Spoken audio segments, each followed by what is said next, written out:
Radha Natvar Radha Natvar Radhe. Jaya Radha Natvar Radha Natvar Radhe. Jaya Radha Natvar Radha Natvar Radhe. Jaya Radha Natvar Radha Natvar Radhe. Radha Natvar ki jai. Hare Krishna. Hare Krishna. Hare Krishna. Okay, thank you, Auntie. Thank you, Uncle. So today we are fortunate enough to have His Holiness Devikanandan Prabhu come back and continue his trilogy on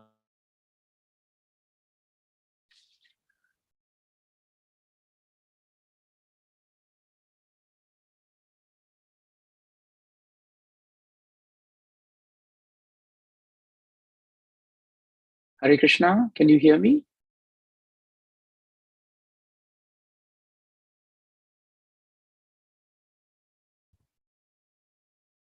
Am I frozen? Yes, Prabhu. Okay. Yeah, we can hear you, Prabhu.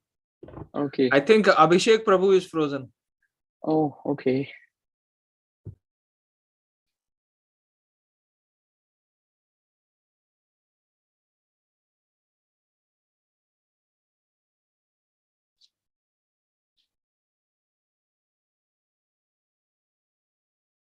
Hare Krishna, I think I became the host, so maybe that's a signal for me to start. Thank you very much, dear devotees, for giving us an opportunity to have your association again. And as I promised the last time, I think we met on the wonderful episode of Chitraketu Maharaj, how he lost his child and how he was plunged into sorrow when he thought the child was the source of his happiness. The same child became the source of much distress. And we learned from that episode that whenever we place our trust, whenever we place all our hopes on something material, we find that at the end of the day, that hope is very often disappointing. It is not the fault of any individual or any circumstance in the world. It is just the nature of the material world.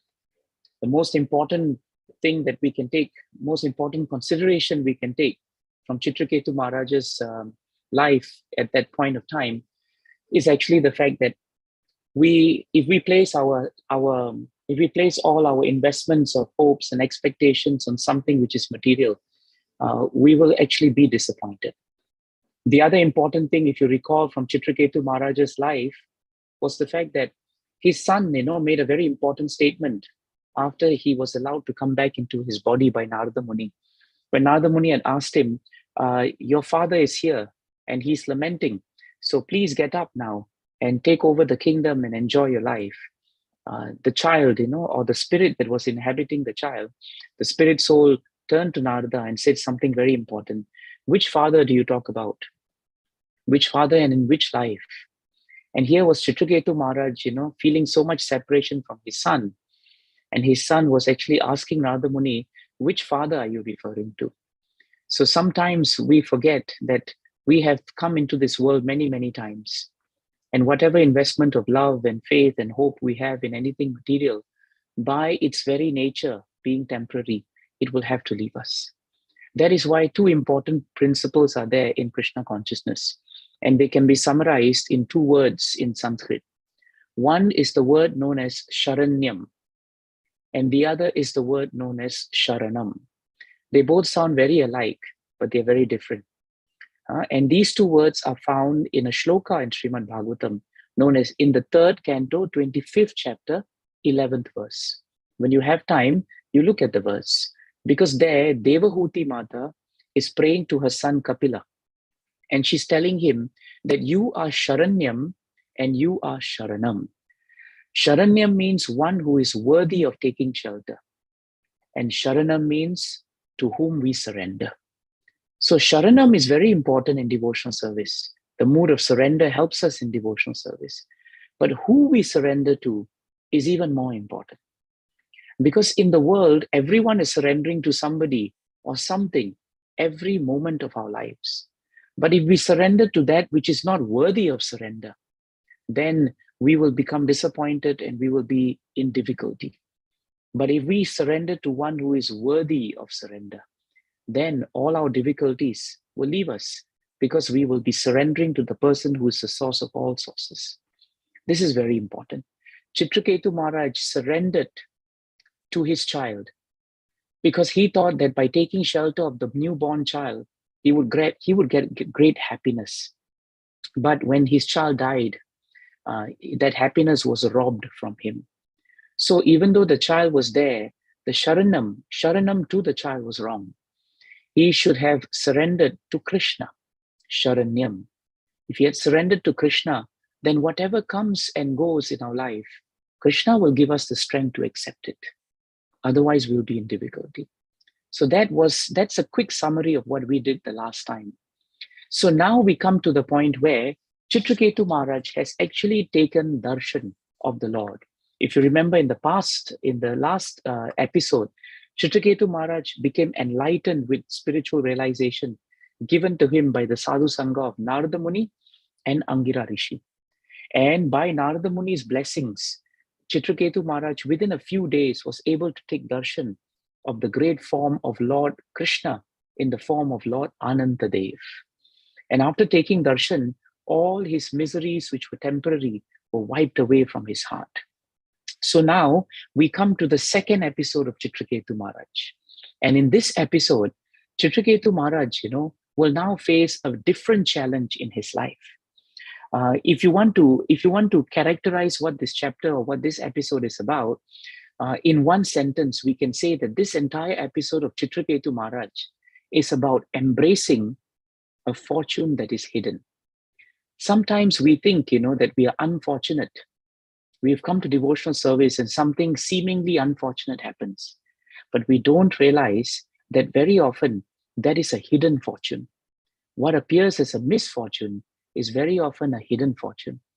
How we embrace it will determine how much we progress in devotional service. That is the key. So Chitraketu Maharaj, after seeing Lord Anantadev, he began traveling in the outer space, doing his kingly duties. Remember, he was not only the head of the whole world, he was also the head of a great clan of devotees known as Vidyadharas. And so in his celestial airplanes, he was traveling with a retinue of queens. They were very beautiful.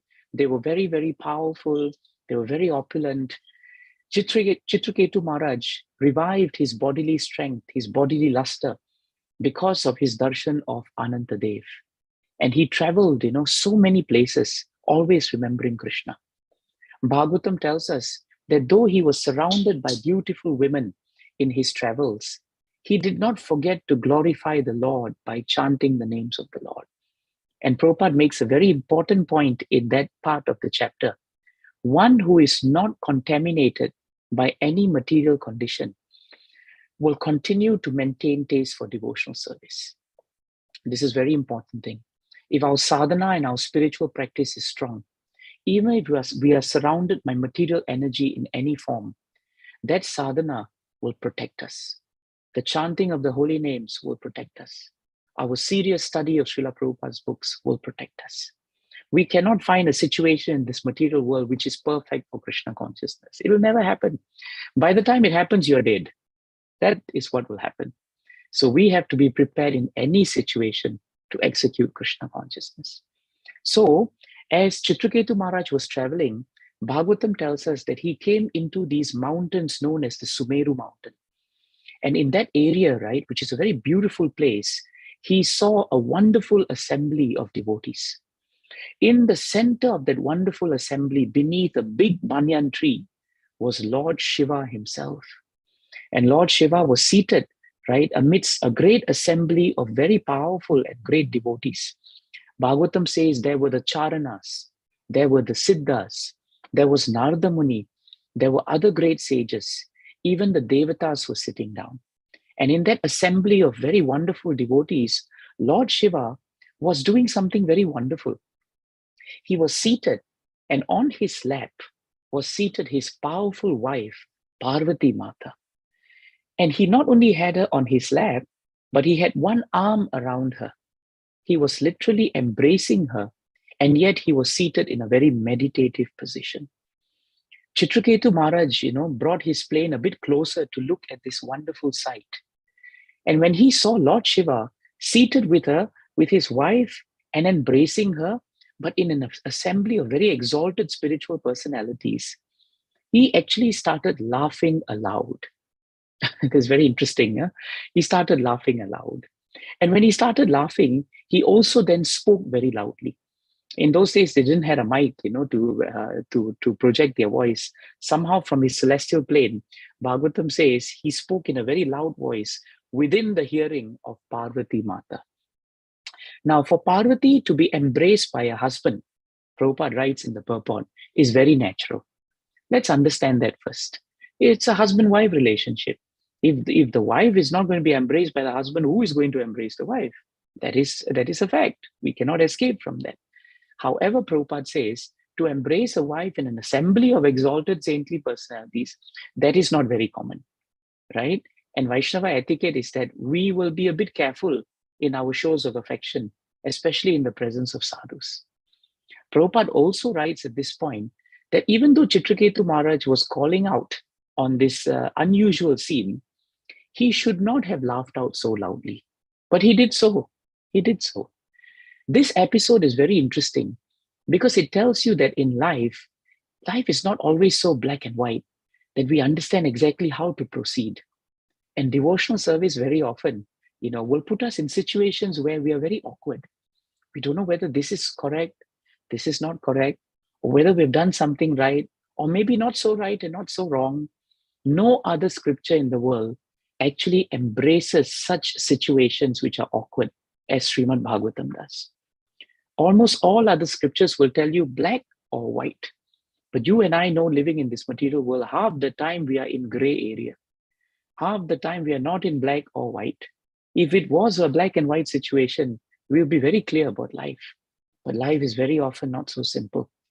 And therefore, Bhagavatam is the ultimate scripture for addressing these difficult situations. So Srila Prabhupada takes us through this difficult situation with his wonderful points in the purport. And that's why I will keep referring to his points even as we look at the translations given by Bhagavatam. So Srila Prabhupada says here that Chitraketu ought not to have laughed out, but he did so. Now, what did Chitraketu say? This is very interesting. Chitraketu Maharaj said, Lord Shiva is the spiritual master of the general populace. He is the best of all living entities who have accepted material bodies. He is the one who enunciates the system of religion. Yet, how wonderful it is that he is assembled in an assembly of great Vaishnavas, but he is embracing his wife Parvati in such a manner. Lord Shiva, his hair is matted on his head, but he's undergone great austerities, and no one can control his senses better than him. He is indeed the president of all the strict followers of Vedic principles. And despite all his prowess and austerity and devotion, he is still seated with his wife on his lap amid saintly persons, and he's embracing her like a shameless, ordinary human being. That was what Chitraketu Maharaj said. And then he went on to say, ordinary conditioned persons generally embrace their wives and they enjoy their company, but they do it in a solitary place.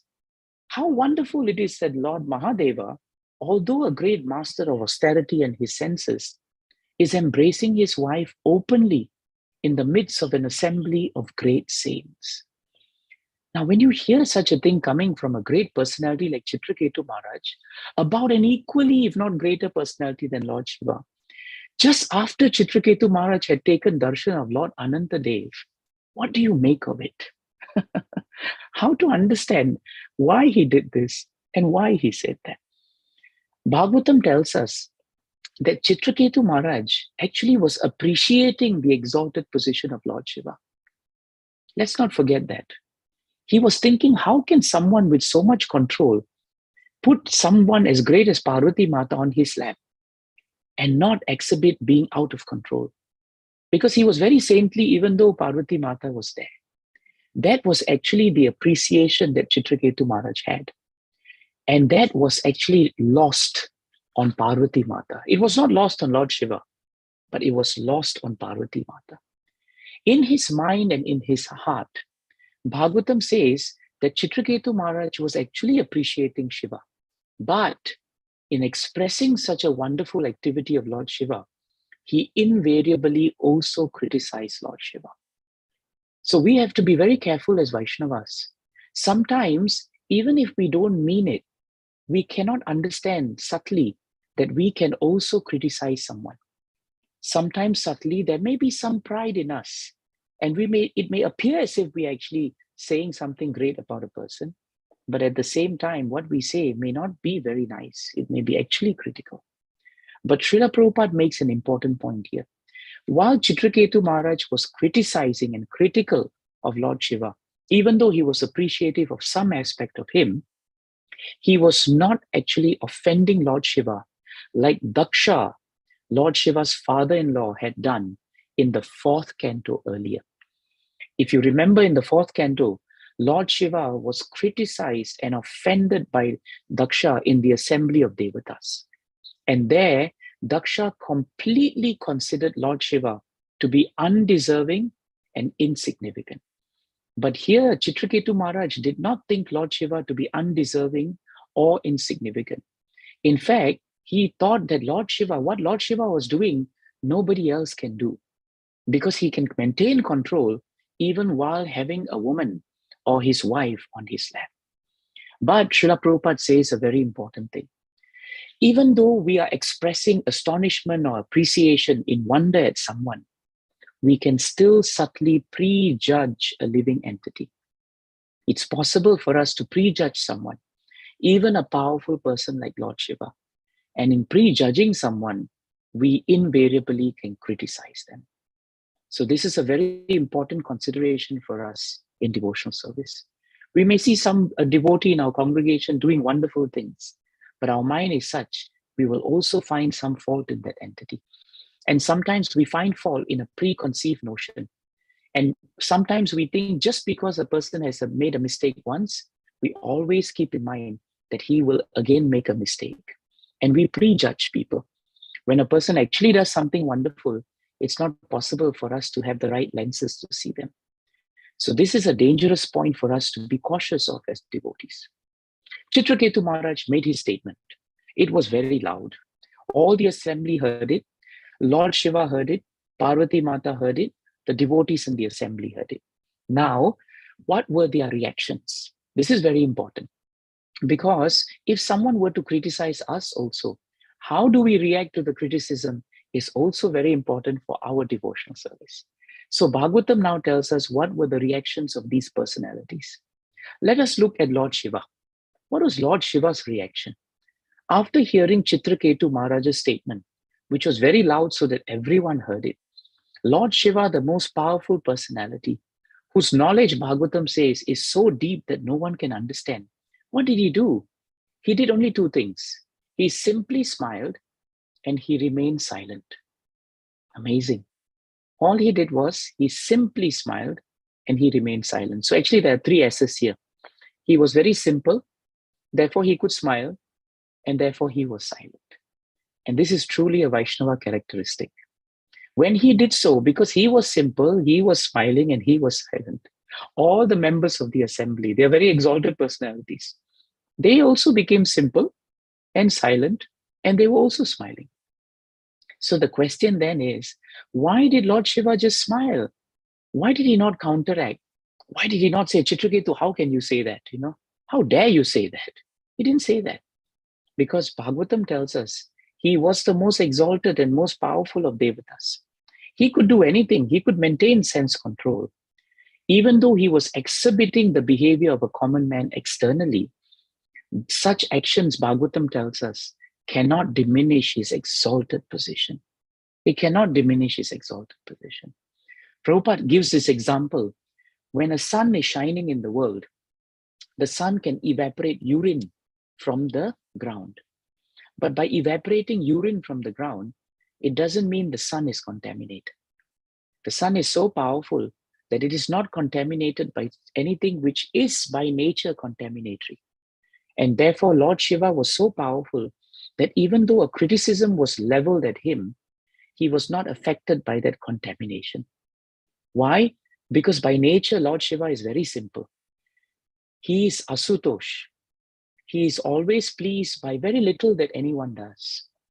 And he magnifies the great qualities of living entities. So when we are criticized, we should learn from Lord Shiva. We should not complicate matters by counteracting. We should understand that if someone says something about us, where there is smoke, there may be some fire. Therefore, there may be some truth to the point that is there.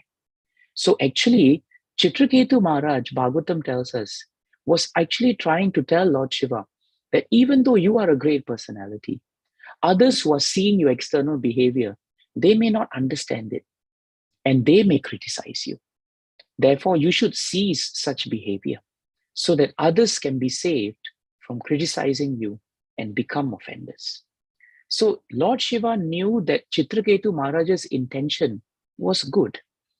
Even though Chitraketu Maharaj's intention was not 100% good, Bhagavatam says, from Lord Shiva's point of view, he preferred to see the good that was coming out of something that was bad.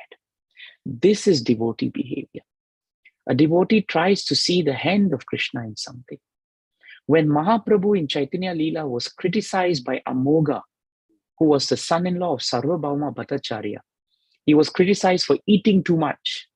And then Sarvabhauma Bhattacharya got very upset that how dare Amog can criticize Lord Chaitanya Mahaprabhu himself. Do you know what Chaitanya Mahaprabhu replied to Bhattacharya? He said something very simple. What fault is there in Amog's criticism? There is a grain of truth. I am a sannyasi. You put so much food on my plate. Was it not my business not to eat so much? You can put food on my plate, but I'm a sannyasi. I should not have eaten so much. So where is the fault in what Amoga said?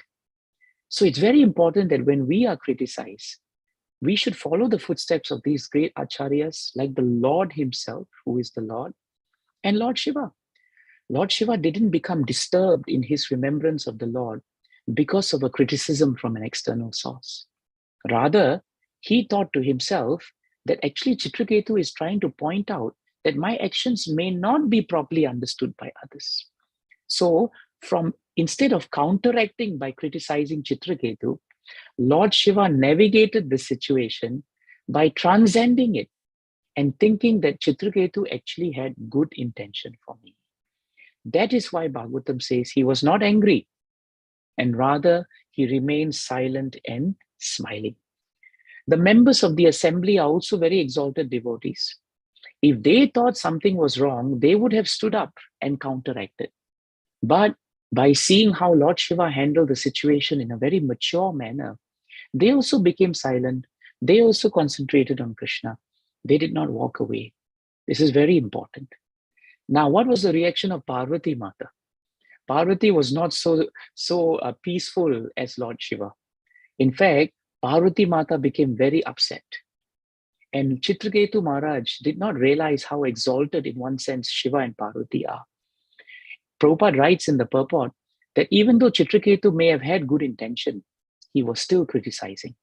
His statements were not pleasing. And therefore the goddess Parvati became very angry. And she turned to Chitraketu Maharaj and told him that, do you think yourself better than Lord Shiva? Do you think you can control your senses better than Lord Shiva? And now she says openly to the assembly. After all, Chitraketu spoke openly. So Parvati Mata thought, all right, you have CC'd everyone in the email thread, right? So I will CC everyone in the same email thread, and I will tell them also what I feel. That is Parvati Mata. Don't forget, she's superintendent of the material world. You're not going to get away from anything if you're under her superintendence. So now she says, what an upstart Chitraketu Maharaj is. What an upstart he is. Who is he to punish shameless persons whom he says are shameless? Who is he? Has he been appointed the ruler? Has he been appointed the judge? Is he the only master who knows everything? Alas, is Lord Brahma, who took birth from the lotus flower, does he not know that what is right and what is not right? Do not Bhrigu and Narada Muni, who are seated here, do they not know the principles of religion? What about the 4 Kumaras who are seated here? They don't know what is right and what is wrong. What about Manu and Kapila? Have they also forgotten the religious principles? I suppose Chitraketu Maharaj thinks that they are all in the same category as my husband.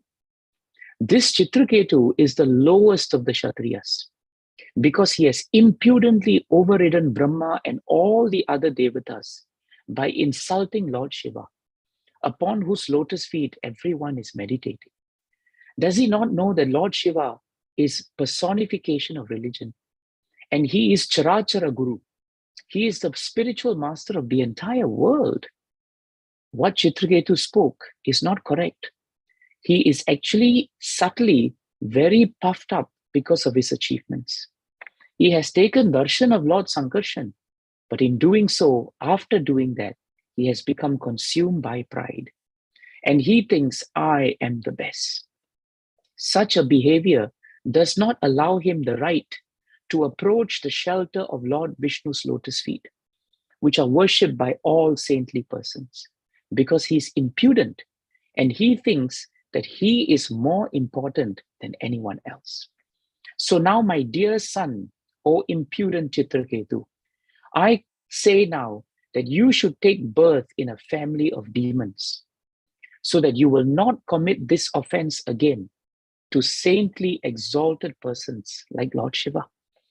Your actions of criticism and harsh words are certainly demonic in nature. So actually you belong to the demons. You don't belong to the devotees. Devotees are never harsh in their behavior and they are never critical. And now Parvati Mata stopped speaking. Now that's a very powerful thing to happen. Huh? Chitraketu Maharaj criticized, but now to be cursed that he should be born in a family of demons, that's a bit heavy for punishment. But Parvati Mata is the superintendent of this material world. Bhagavatam tells us that although Chitraketu never meant to insult Lord Shiva, Srila Prabhupada writes in the purport, he should not have criticized him.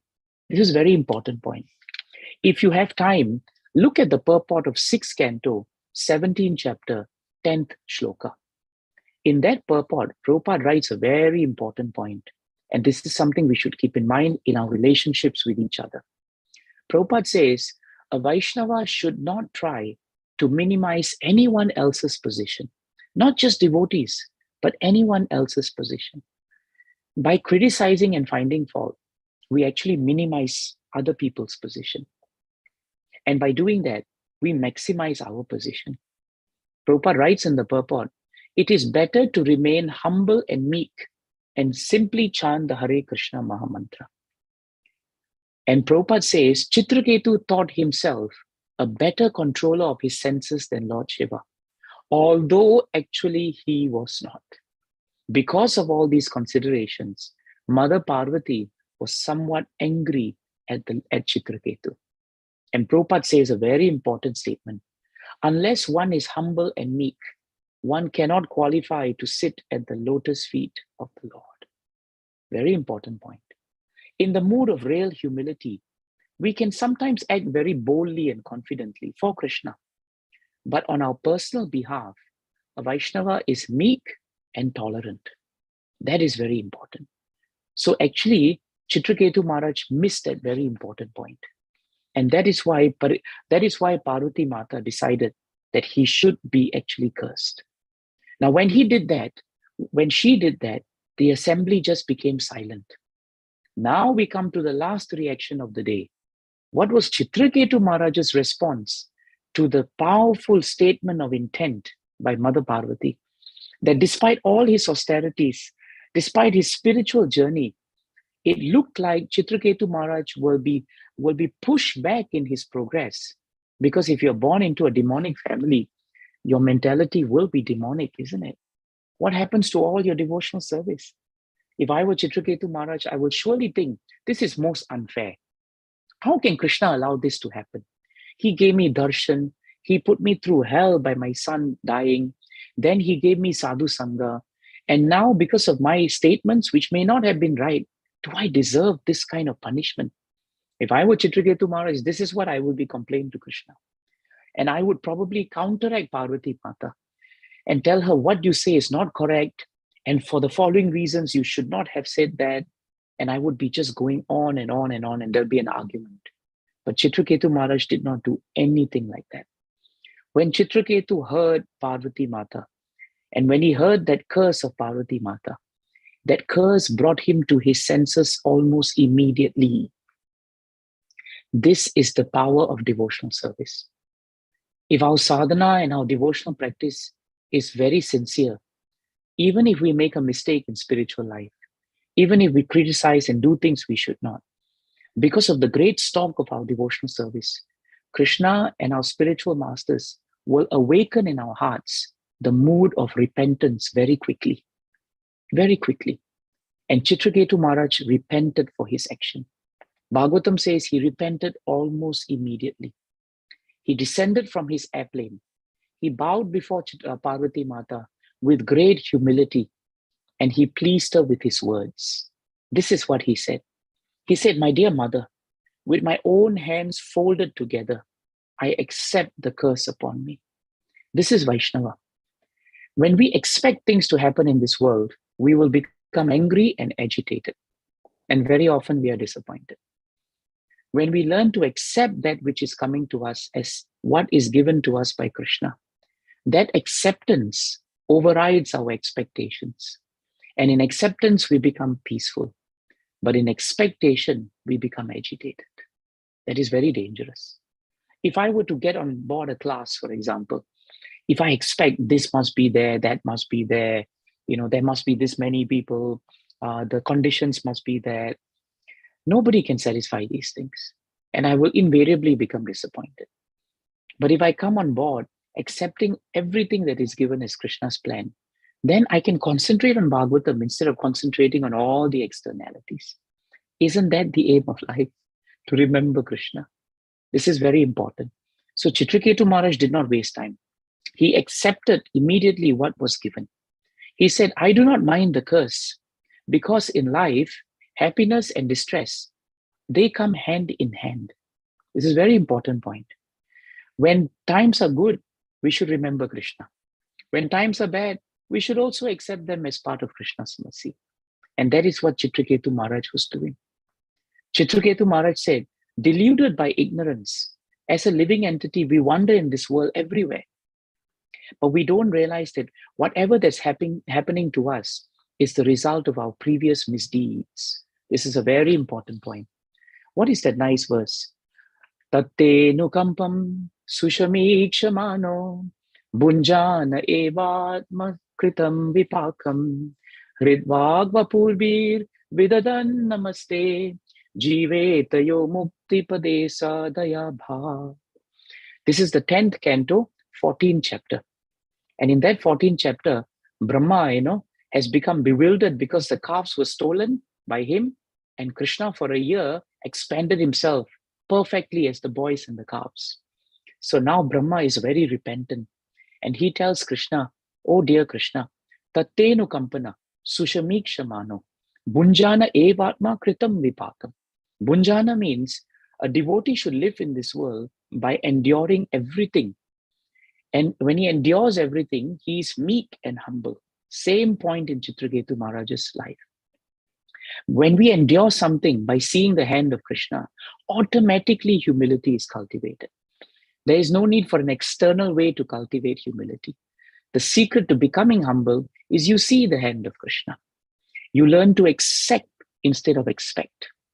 And a devotee endures all difficulties by not blaming Krishna. Chitraketu did not blame Parvati. He did not blame Krishna. He accepted the curse because he said, this is part of material life. Some days I'm happy, some days I'm cursed. Some days I'm blessed, some days I'm put in difficulty. This is the mood of a devotee. And therefore, instead of wasting time, Hrit Vak Vapur Bir Vidadan Namaste. A devotee increases his devotional service with his heart, with his vakya, with his speech, and with his mind. This is what we must do. In difficult situations, Prabhus, Matajis, please increase the quality of our devotional service. Tad vidvan na chalein margad. Do not become deviated by the difficulties of life. Actually, if you look at this material world, The moment you're born in this material world, this material world is one big curse, isn't it? It is one big curse because it is the curse of forgetting Krishna. So don't worry if other people curse you. It's just extending the curse that you have already been born into. No problems. We'll just accept it then. So now Chitraketu Maharaj says, Krishna is equally disposed to all living entities. Therefore, no one is enemy to him and no one is dear to him. But he protects everyone who is attached to him. This is a very nice point. Chitraketu Maharaj saw the hand of the Lord in Mother Parvati. Just like Parikshit Maharaj, in the first canto said that, oh my dear Lord, you have now come so kindly in the form of a Brahmana's curse to overtake me, because otherwise I would never give up my kingdom and remember you. Chitraketu Maharaj felt, this curse is not a curse, it is a favor. This is how a Vaishnava thinks. And now he says to Mother Parvati, you are angry with me, and I accept your anger. I plead to be excused. I plead to be relieved from my condition. Whatever that you think is wrong in me, please pardon my behavior. Like this, he satisfied Mother Parvati and he satisfied Lord Shiva and he left. Now, Mother Parvati, when she heard all that Chitraketu Maharaj had said, she was very astonished.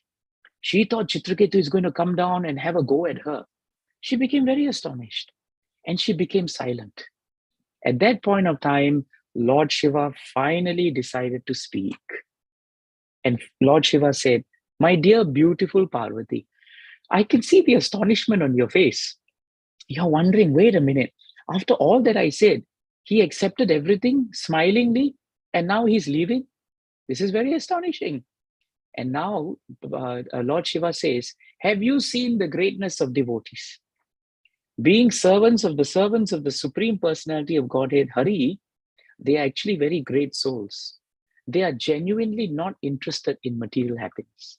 Otherwise, Chitraketu will get very upset. If you curse me to become a demon, then my material happiness will be compromised. But he didn't say that. Then Mother Parvati is told by Lord Shiva, the nature of devotees is that they only want to be engaged in devotional service of the Lord.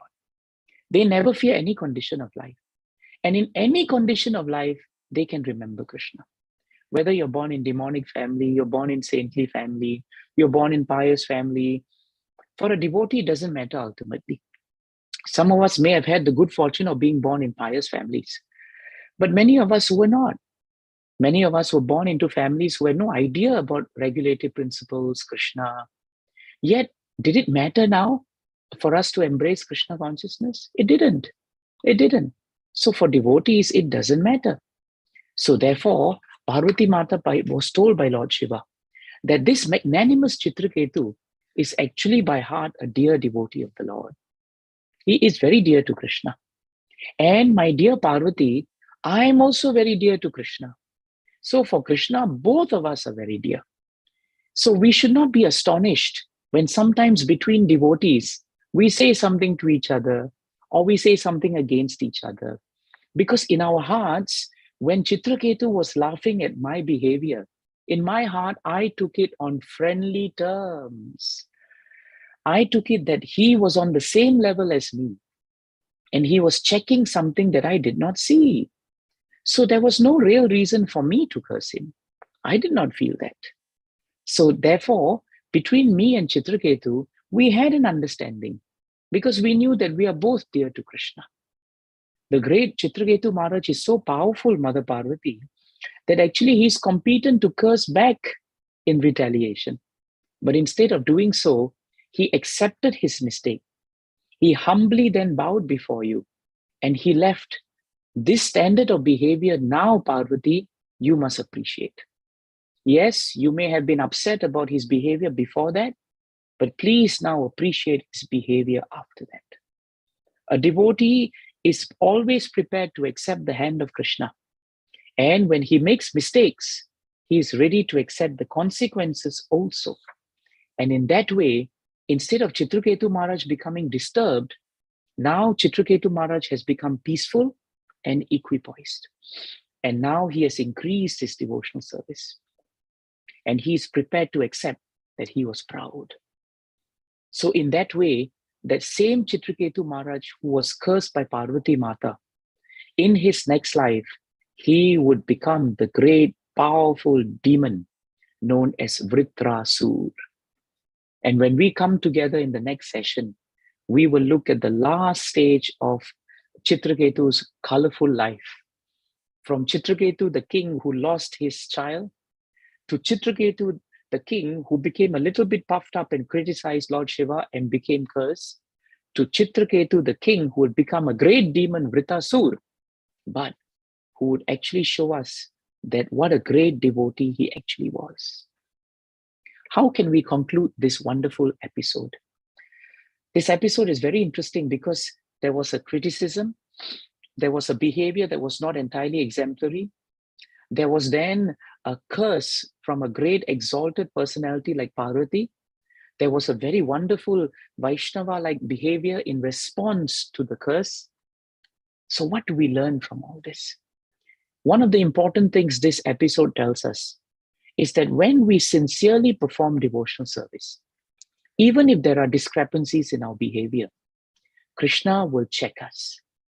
He will create a situation where we are checked. Chitraketu had become a little bit puffed up, Prabhupada writes, about his position. But in the same way that Krishna gave him darshan, Krishna also checked his pride. This is a blessing. This is not a curse. The second point we must understand is that we should have the humility as devotees to accept when we are in a position where we have been wrong or we have harmed others. Chitraketu Maharaj did not intend to offend Lord Shiva, but Prabhupada writes that his subtle pride caused him to criticize the Lord. This is very important. The root of criticism is very often some subtle pride we have. If we really reflect on why we criticize others, it's very often because we have some pride that we know better than others. As a leader of a congregation, sometimes we have no choice but to check someone. But we should not do it because we personally have a vendetta, but we should do it in a loving way because we understand that will not help the person's spiritual life. But if we don't have that adhikar, then we should not be criticizing anyone. If we feel someone has done something wrong, better we approach the person and share what we feel to ask for clarification.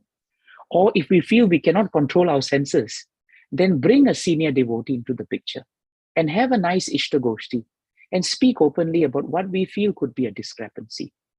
That's why Christ famously said in the Bible, we hate the sins, but we do not hate the sinners. Sometimes the problem in criticism is that when we look at the sin or the fault, we attribute the fault to a faulty personality.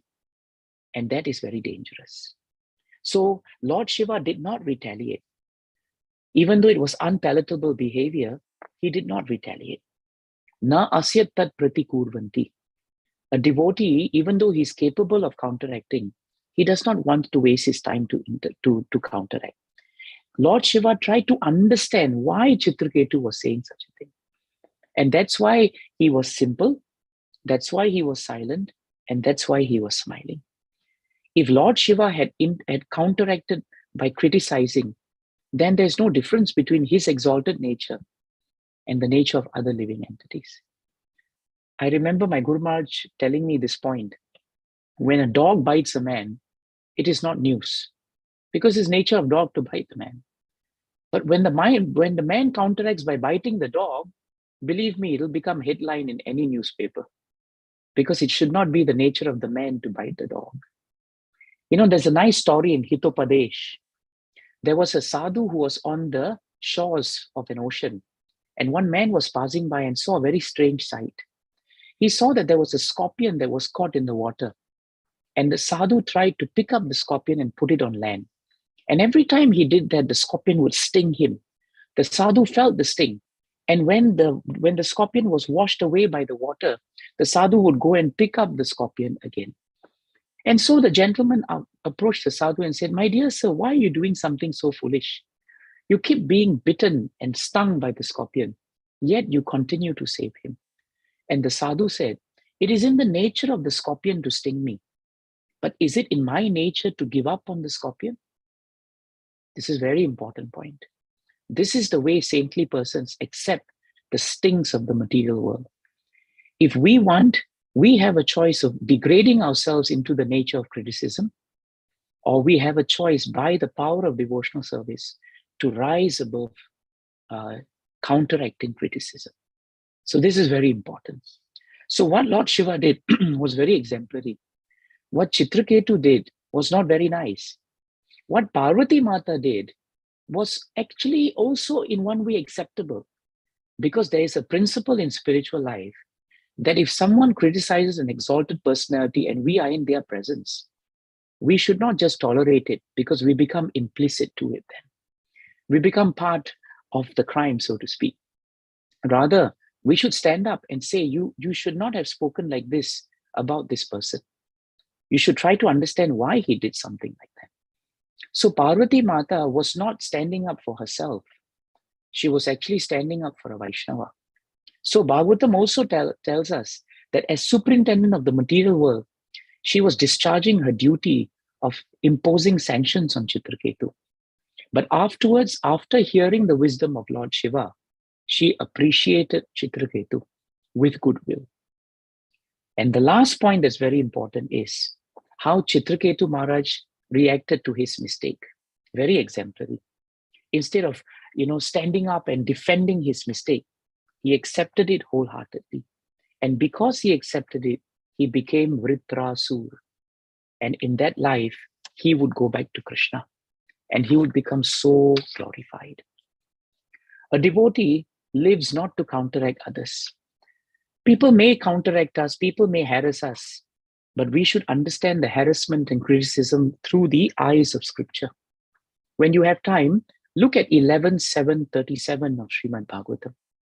This verse will tell us how to live in this material world.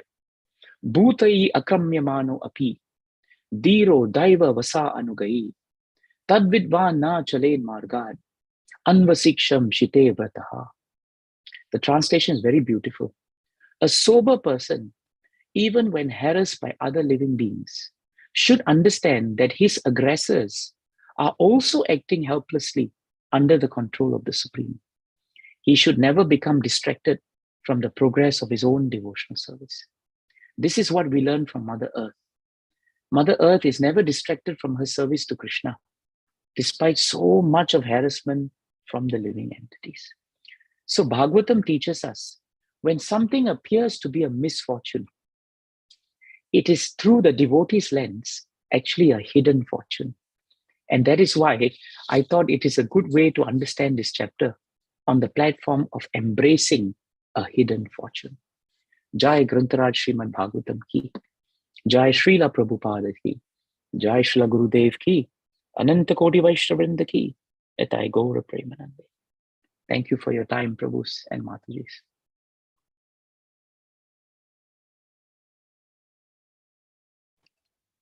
Prabhu, do you have some time for questions and comments?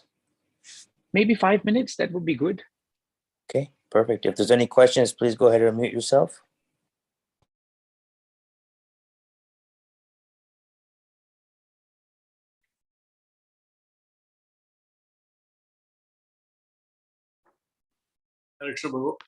I just had a comment that if Chitraketu would have done it in a different fashion, like not in presence of assembly, he may just have a friendly talk with Shiva, like, this behavior was exemplary, but was not really, people would find faults. So then maybe Parvati wouldn't have been so angry at him.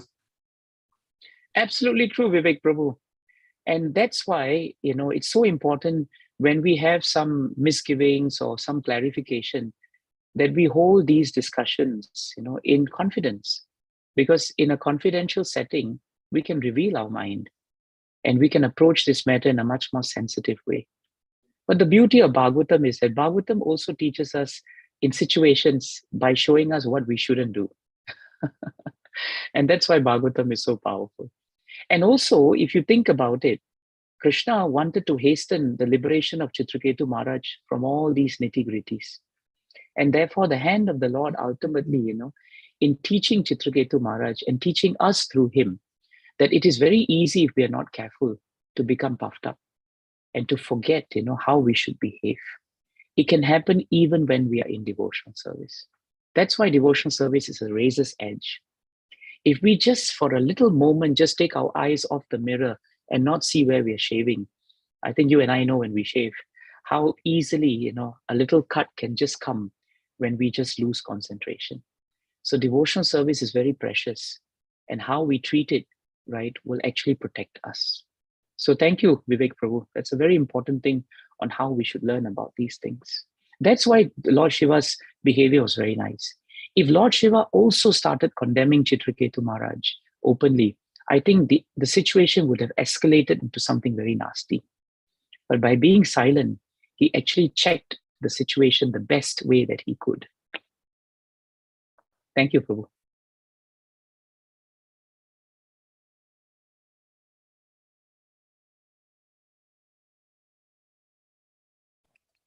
Any other questions or comments?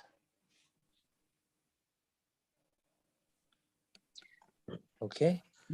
The next time somebody says anything to you, the next time someone says something that you feel is not very nice, just keep Chitraketu Maharaj's lessons handy, and that will check us actually from counteracting. Someone was going to say something, sorry. Andika bro, you wanted to say something? Yeah. Alexander Prabhuji, as usual, it's another wonderful class. Okay, there's a lot of information to chew on. But I have a quick question, Prabhuji. Is this also considered as a Leela that, okay, if that is not happened, okay, we won't hear about Chitraketu Maharaj or the instruction given in the Srimad Bhagavatam? So is it the Krishna's arrangement that, okay, everything is happened, or something else? Prabhuji, please explain. Very nice. That. Yeah. Prabhu, when a devotee takes up devotional service, almost everything that happens to him, right, is actually Krishna's arrangement. Krishna's arrangement actually means Krishna's mercy. The mercy may look a bit, sometimes the mercy doesn't look like the way we think of mercy. Oh, it's flowing and everything is nice. But to make us grow, Krishna sometimes has to check us. If you want to make something really strong, right, you cast it in iron, you throw it in fire, and then you come out really strong. So in all these elements of Parikshit Maharaj life, Chitraketu Maharaj life, all these great devotees, the message from Bhagavatam is, even if you make mistakes in your devotional service, please know that while there is a level of independence to your action, there's always the great Supreme Father Krishna who's looking out for you. And sometimes he wants to steer you in a certain position to a certain place. It may not be an easy way to move you, but he's always looking out for you as a kind father. So yes, all these great devotees, they were blessed by Krishna through these difficulties. But the arrangement of the Lord and his plan were always there. And that's how devotees become comforted, knowing that there is a hidden fortune behind every misfortune. Is that helpful, Prabhu? Yes, Prabhuji. Thank you very much. That's why Prabhu probably you quoted 10:14:8. Tatenu kampam sushumanam. We understand that what Brahmaji said will be all right, will not be. But Absolutely, what you said, Prabhu, that material nature, that you said something. Thought I wrote it down, but that with sting, material word sting will not be hurting us if we understand that there's a plan in our devotional service. Yes, Prabhu. True. So Prabhuji said disappointment is the nature of the material nature or something like that on the line. Yeah. My problem is I can't remember what I said 2 minutes ago. So. I wrote it down, Prabhuji. I also have the same thing, but I wrote it down. Yeah. I've spoken on this pastime so many times, but every time I speak it, I hear it, I think hey, I came out differently, so. But you're right, Prabhu. If we see things through the lens of Bhagavatam, somehow the sting is not so painful. I've seen so many Vaishnavas leaving this world, through disease and difficulty. But because their lens is that they see Krishna's hand, the same difficulty that others may feel, they are not feeling. It's so wonderful. How is it possible? It's possible because Krishna's hand is touching us. and we are open to Krishna's hand touching us. That is the amazing thing of Bhagavatam. I just want to end by saying what Prabhu brought up. Prabhu immediately brought up Tattenu Kampam Susha Michamano. He's done something very important. When we are in difficulty, go back to Shastra. Take a verse that we have heard. Take shelter of that verse, because that verse is the key to coming out of this difficulty. This is how we take shelter of Bhagavatam. Bhagavatam is more alive than you and I. We are all walking dead, but Bhagavatam is alive. The moment we take shelter of any shloka of Bhagavatam and keep it there, that is non-different from Krishna. And Krishna will protect us, he will empower us, and he will give us all the intelligence to come back to him. Become a worm, in the book of Bhagavatam. That's what we should become. Otherwise, we'll become a worm in stool. Better to become a worm in Bhagavatam. Thank you, Prabhus and Matajis. Thank you so much. Okay. Well, thank you so much, Devikanandan Prabhu, for joining us again. Hopefully, we'll have you come back and join us soon. I hope soon we can have the date. I'm waiting for Vratasur Bhakyan. So am I. I'll work out something with Abhishek Prabhu, who's very kind and patient with me.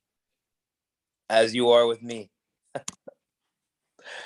Okay. Can I get a volunteer to sing the Nishinga prayer? Prabhus, I will take leave now with your permission. Yes, Prabhu. Thank you for joining. Thank you, Prabhu. Jai. Granthara Srimad Bhagavatam ki. Bye. I'd like to sing. It's okay. Go ahead. Okay. Namaste Narsingaya Prahlad Daine Hiranyakashi Puvakshaha Shilatanka Nakalaye Ito Narsingo Pareto